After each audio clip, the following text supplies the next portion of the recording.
নমস্কার বন্ধুরা, তনুজ কিচেনে আপনাদের সকলকে আরও একবার স্বাগত জানাই। আজকে চলে এসেছি ব্রেড পকোড়ার একটা রেসিপি নিয়ে। ভীষণ তাড়াতাড়ি চটজলদি হয়ে যায় সন্ধ্যের স্ন্যাক্সের জন্য অথবা সকালের জলখাবারের জন্য।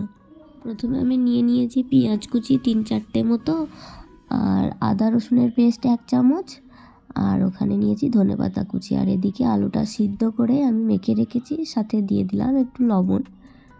স্বাদ মতো লবণ দিয়ে আমি ভালো করে মেখে রাখলাম। তারপর কড়াইটা গরম হয়ে গেলে কড়াইয়ের মধ্যে দিয়ে দিলাম বেশ খানিকটা তেল। তেলটা গরম হয়ে গেলে দিয়ে দিলাম পেঁয়াজগুলো একটু ভালো করে ভেজে নেব।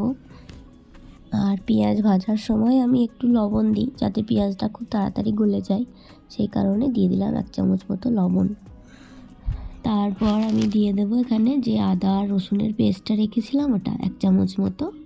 পেস্টটা দিয়ে আবার কিছুক্ষণ ভালো করে ভেজে নেব, যতক্ষণ না পর্যন্ত আদা রসুনের গন্ধটা চলে যাচ্ছে ততক্ষণ কষিয়ে নিতে হবে মশলাটাকে। তারপর দিয়ে দিলাম সামান্য পরিমাণ হলুদ গুঁড়ো, খুব বেশি দিলাম না, সামান্যই দিলাম। তারপরে দিলাম জিরে গুঁড়ো আর ধনে গুঁড়ো আর লঙ্কার গুঁড়ো। এখানে আমি কাঁচা লঙ্কাটা ইউজ করব না ছেলের জন্য, যদি আপনারা চান তো কাঁচা লঙ্কা কুচিয়ে দিতে পারেন, তাতে ভালো লাগবে আরও খেতে। কিন্তু ছেলে খেতে পারবে না, মুখে লাগবে তো, সেই কারণে দিলাম না। তারপর দিয়ে দিলাম আলু সিদ্ধটাকে দেওয়ার পরে বেশ ভালো করে মশলার সাথে মাখিয়ে নেব।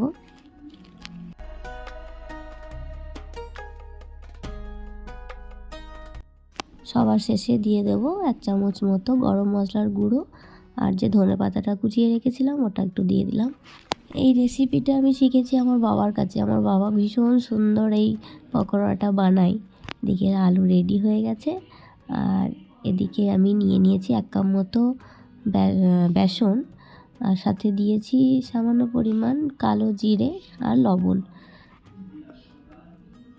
আর তারপর আমি দিয়ে দিলাম এখানে 1 চামচ মতো কর্নফ্লাওয়ারটা দিলে কি হয়, একটু মুচমুচে হয়, আর থিকনেসটা ঠিক থাকবে এরকম, একদম পাতলার মধ্যে, কেন কি পাউরুটিটা একদমই টেনে নেবে জলটা।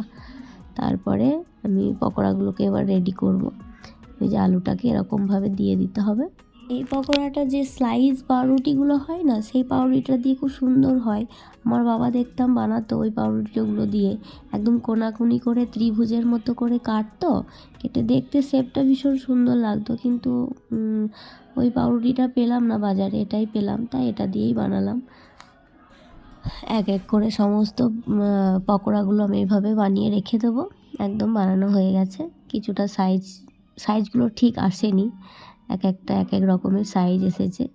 তারপরে পকোড়াগুলোকে এই যে ব্যাটারটা করে রেখেছিলাম বেসনের, সেই ব্যাটারটার মধ্যে ভালো করে ডুবিয়ে নিয়ে এদিক ওদিক করে তেলের মধ্যে ছেড়ে দিতে হবে। এই যে দেখুন, খুব সুন্দর করে লাল লাল করে ভেজে নিয়েছি, ভাজা হয়ে গেছে খুব সুন্দর মতো। এবার আমি একটা প্লেটের মধ্যে ভালো করে তুলে নেব। আর ভিডিওটি কেমন লাগলো অবশ্যই আমাকে জানাবেন। ভালো লাগলে একটা লাইক ও একটি কমেন্ট করে দেবেন। চ্যানেলে যদি নতুন হয়ে থাকেন চ্যানেলটি অবশ্যই সাবস্ক্রাইব করে দেবেন। আর হ্যাঁ, বাড়িতে অবশ্যই একবার ট্রাই করে দেখবেন রেসিপিটা কেমন হয়েছে খেতে।